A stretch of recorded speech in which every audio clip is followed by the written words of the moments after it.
Table में record add करने के लिए दो तरीके हैं। हम टेबल पर राइट क्लिक करें और यहां से ओपन की कमांड का इस्तेमाल करें। आप देखें टेबल में एक्सेल जैसा एक एनवायरनमेंट हमारे पास खुल गया है, जहां पर स्टूडेंट आईडी की फील्ड पर न्यू लिखा हुआ है, यानी ये नंबर ऑटोमेटिकली जनरेट होगा। स्टूडेंट नेम हमारे पास लाइक मैं पहला नाम ऐड करना चाह रहा हूँ, उसके इंग्लिश नंबर, मैथ के नंबर और साइंस के नंबर यहाँ पर डिफाइन करना चाहता हूँ। हमने एक्सेल में भी सीखा था कि कंप्यूटर खुद से टोटल, परसेंटेज और ग्रेड फॉर्मूले की मदद से निकाल रहा था। हम यहाँ पर भी फॉर्मूला लगाएंगे, लेकिन इस वक्त टेबल पे नहीं, बल्कि आगे मैं आपको फॉर्म जब क्रिएट करना सिखाऊंगा तो वहां आपको बताऊंगा कि किस तरह से बेसिकली फॉर्म के अंदर हम फॉर्मूले ऐड कर सकते हैं, जिससे कंप्यूटर खुद से टोटल, परसेंटेज और ग्रेड हमारे टेबल में निकाल देगा। तो हम इस वक्त टोटल, परसेंटेज और ग्रेड का रिकॉर्ड ऐड नहीं कर रहे और टैप करके मैं आगे बढ़ जाता हूँ। रिकॉर्ड नंबर 2 फॉर एग्जाम्पल मैं यहाँ पर जाहिद का ऐड कर देता हूँ, उसके इंग्लिश, मैथ और साइंस के रिकॉर्ड्स ऐड कर देता हूँ। इस तरह से मैं यहाँ पर टोटल 5 रिकॉर्ड्स ऐड कर लेता हूँ।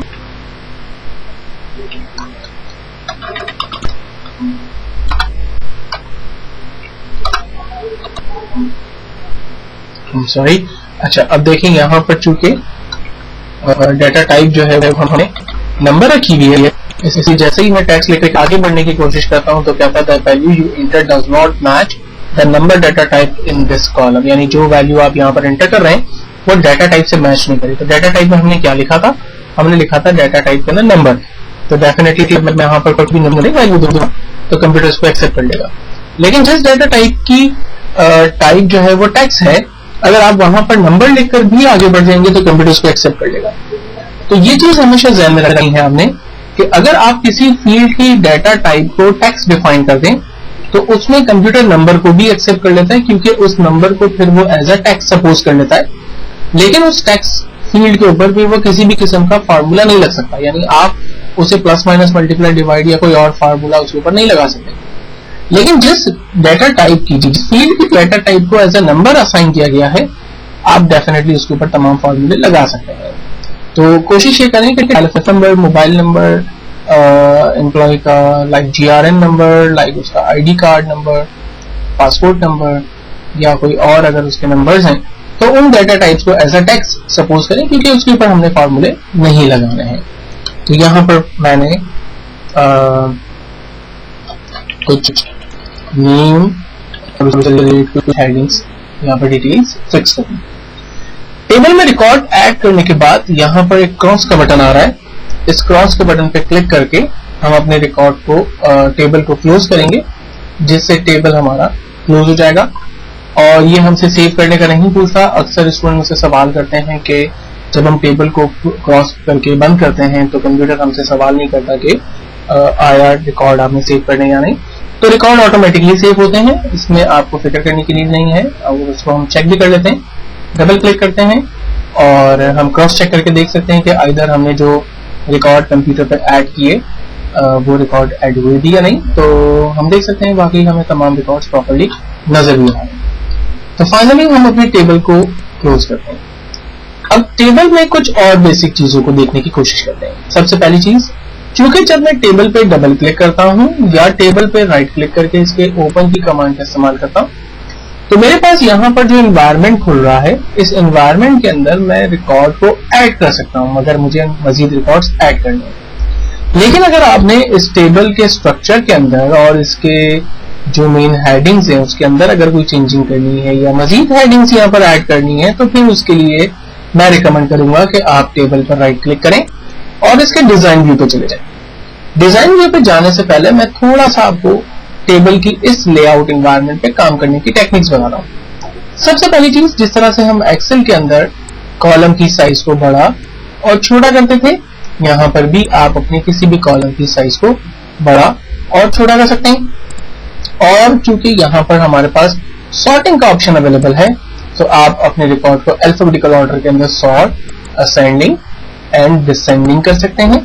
और अगर आप इनमें कोई फिल्टर लगाना चाहें तो आप यहाँ पर फिल्टर की कमांड को इस्तेमाल कर सकते हैं। लाइक इस वक्त तमाम रिकॉर्ड्स नजर आ रहे हैं, मैंने तमाम रिकॉर्ड को हटा दिया और मैं कहता हूं कि मुझे सिर्फ मोहम्मद का रिकॉर्ड देखना है, तो हम इस फिल्टर की कमांड को इस्तेमाल करते हुए हम यहाँ पर सिर्फ एक पर्टिकुलर रिकॉर्ड को भी हासिल कर सकते हैं। ये मैंने एक सिंपल सी एग्जांपल आपको दी कि जो चीजें हमने माइक्रोसॉफ्ट वर्ड के फिल्टर और सॉर्ट में असेंडिंग डिसेंडिंग में सीखी है, वो दोनों चीजें, और कॉलम की साइज को बड़ा छोटा करना, रॉ की साइज को बड़ा छोटा करना, ये सारे फीचर्स हमारे पास माइक्रोसॉफ्ट एक्सेल के माइक्रोसॉफ्ट एक्सेस के अंदर भी अवेलेबल है। तो जैसा आप वहां पर काम करते थे एग्जैक्टली आप वैसे ही यहाँ पर भी काम कर सकते हैं। दूसरी बात यह कि अगर आप टेबल में मजीद हेडिंग ऐड करना चाहते हैं, तो जिस तरह से हम माइक्रोसॉफ्ट एक्सेल पे करते थे, राइट क्लिक और यहाँ पर हम एक नया कॉलम ऐड करना चाहते हैं, तो हमने इंसर्ट कॉलम की कमांड का इस्तेमाल किया।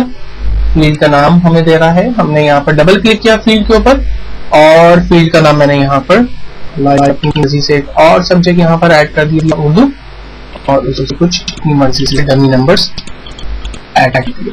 तो इस तरह से मैं अपनी मर्जी से कोई भी नया सब्जेक्ट नंबर दे सकता हूं, और अगर उसमें कोई भी रिकॉर्ड ऐड करना चाहूं तो वो कर सकता हूं।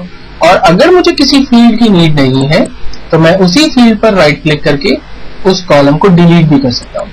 तो अगर कोई ऐसा कॉलम की जो आप नया ऐड करना चाहें तो आप डायरेक्टली ऐड कर सकते हैं, और अगर वो अनवांटेड है और उसकी जरूरत नहीं है तो आप उसको डायरेक्टली डिलीट भी कर सकते हैं। सेम तरीके से अगर आप रॉ को भी आप ऐड करना चाहते हैं तो यहाँ पर आप न्यू रिकॉर्ड पे क्लिक करते हैं, लेकिन जब भी आप न्यू रिकॉर्ड पे क्लिक करेंगे तो कर्सर ऑटोमेटिकली लास्ट वाले रिकॉर्ड पर आपको ले जाएगा और आप वहीं पर ही एक नया रिकॉर्ड ऐड कर सकते हैं। यानी बीच में रिकॉर्ड ऐड करने की परमिशन आमतौर पर माइक्रोसॉफ्ट एक्सेस में नहीं होती है, लेकिन कॉलम को आप बीच में से ऐड कर सकते हैं।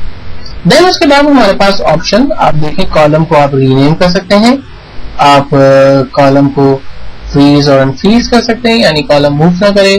कॉलम की विड्थ को भी आप बड़ा छोटा कर सकते हैं, कॉलम को आप अगर नीड नहीं है तो हाइड कर सकते हैं, और अगर उसे वापस लाना है तो देन इस तरह से आप अनहाइड कॉलम की कमांड का इस्तेमाल करें। जो कॉलम आपको वापस चाहिए उसको चेक लगाइए, ओके करें, देन वो टेबल आपके पास उसी तरह से वापस आ जाता है। जबकि रॉ पे क्लिक करने से आमतौर पे कुछ खास ऑप्शंस हमारे पास नहीं है, जैसे हम न्यू रिकॉर्ड ऐड कर सकते हैं जो कि सबसे लास्ट में आएगा।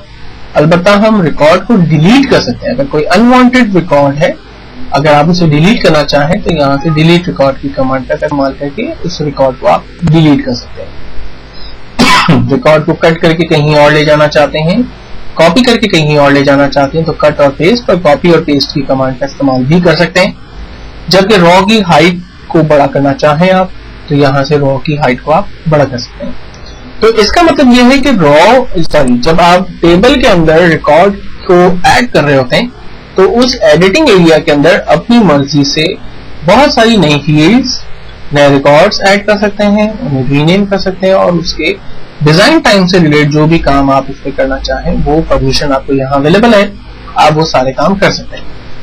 लेकिन अगर आप इस तरह से काम नहीं करना चाहते, मैं इस वक्त इसको बगैर सेव किए क्लोज कर रहा हूं, अगर आप इस तरह से नहीं करना चाहते तो दूसरा तरीका जो कि प्रॉपर तरीका है वो ये है कि आप टेबल की फील्ड पर राइट क्लिक करें और इसके डिजाइन व्यू पर चले जाएं। डिजाइन व्यू पर आने के बाद बेसिकली आपके पास टेबल का वही स्ट्रक्चर ओपन हुआ जिस पर हम शुरू में काम कर चुके हैं, यानी टेबल का वो एनवायरनमेंट जहां से हम न्यू फील्ड्स वगैरह टाइप करते हैं और उसके डिस्क्रिप्शंस और उसकी प्रॉपर्टीज को सेट करते हैं। तो अगर यहाँ कोई सब्जेक्ट आप ऐड करना चाहें तो आप इसी तरह से राइट क्लिक करें, आप एक न्यू रॉ इंसर्ट कर सकते हैं और जो सब्जेक्ट ऐड करना चाहते हैं वो सब्जेक्ट, उसकी डाटा टाइप और उसकी डिस्क्रिप्शन वगैरह आप ले सकते हैं। और अगर कोई फील्ड आपकी रिक्वायरमेंट नहीं है तो आप उस फील्ड को राइट क्लिक करके डिलीट कर दें, और अगर उससे कहीं मूव करना चाहते हैं तो कट करके पेस्ट करें, अगर उस फील्ड की डुप्लीकेट बनाना चाहते हैं तो कॉपी करके पेस्ट करें। ये बेहतर और प्रॉपर तरीका है जिसको कि हम यूज करेंगे। तो टेबल क्रिएट करना और उससे रिलेट तमाम बेसिक ऑप्शंस को हमने यहाँ पर डिस्कस किया और समझने की कोशिश की। नेक्स्ट सेशन के अंदर हम लोग एक छोटा सा फॉर्म डिजाइन करने की कोशिश करेंगे और उसके ऊपर कुछ काम करके देखेंगे।